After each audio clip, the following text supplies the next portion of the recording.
By end of June, Sri Lanka's mass movement was losing steam. It seemed like Gotabaya Rajapaksa had survived the worst. But behind the scenes, activists did not give up.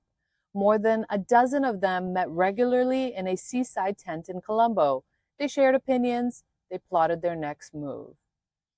And earlier this month, they implemented their plans. Meet the team that organized Sri Lanka's biggest uprising in decades.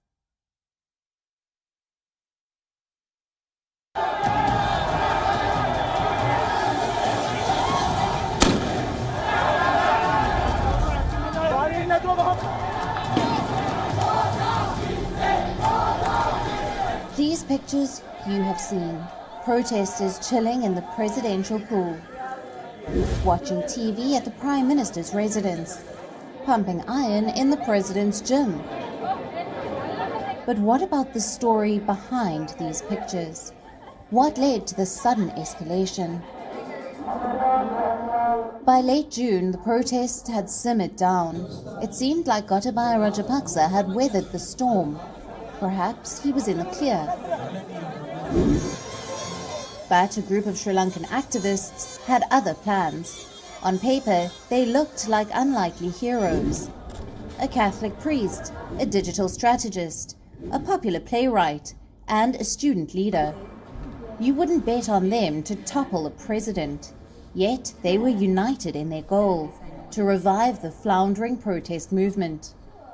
Somewhere,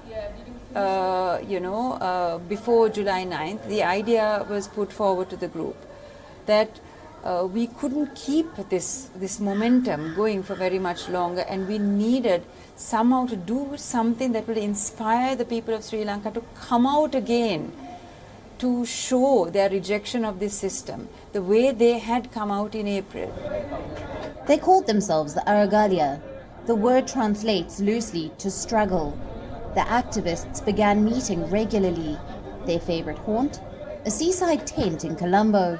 There they would hold hours-long discussions. How to mobilize, when to mobilize, and how to drive the president to resign. And the idea was floated that let's go with July 9th. We picked July 9th because April 9th the Aragalia started, May 9th Mahinda Rajapaksa resigned, June 9th Basil Rajapaksa resigned, and we felt that July 9th would be a good day to get the Sri Lankan people out on the road demanding the resignation of Gotabaya Rajapaksa, which is the rallying call which brought all the people together in the first place. The date was fixed, July the 9th. The next step was mobilization. The Aragalia opted for a cocktail of old and new. They mobilized extensively on social media. Their messages and videos went viral on WhatsApp and Instagram. At the same time, they employed the tried and tested strategy as well, knocking on doors. We were able to network all the protest grounds of Sri Lanka, north, south, west, east. Sometimes we were visiting them, sometimes through social media. The networking took place, and all the provinces, districts and areas of Sri Lanka where these protests were happening, we had a network system.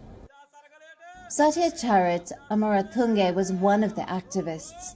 He is a marketing professional from Moratuwa. On the 9th of July, he set off for Colombo. Tagging along were some 2,000 protesters. Amaratunga streamed his march live on Facebook. You can see the crowd swell as it approaches Colombo. When they reached the capital, 50,000 people were on the streets. It was a full-blown rebellion. Even the activists were caught by surprise. On the eve of the protests, the government had declared a curfew.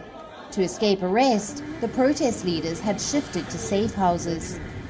The worry was the momentum would fizzle out, that very few people would actually turn up. We expected, as protesters, around 10,000 with all these restrictions. But July 9th, by morning 9 o'clock, people started flocking together amazingly. The rest, as they say, is history. Nobody knows how many Sri Lankans actually came out to protest. The crowd was simply too large to count. They breached the presidential mansion, they occupied the grounds, and they refused to leave until Gotabaya resigned. Parallels were drawn with the Arab Spring. But unlike West Asia, this protest was not driven by bloodlust or violence. It was a peaceful and organized outlet of dissatisfaction. We won everything, and we are so happy today that he has resigned. And we feel that when the people come together, we can do everything. We are the real power in this country. This is a story of the people's anger, of the people's power, and how a band of unlikely heroes stepped up to channel it. South Asia Bureau, WION World is One.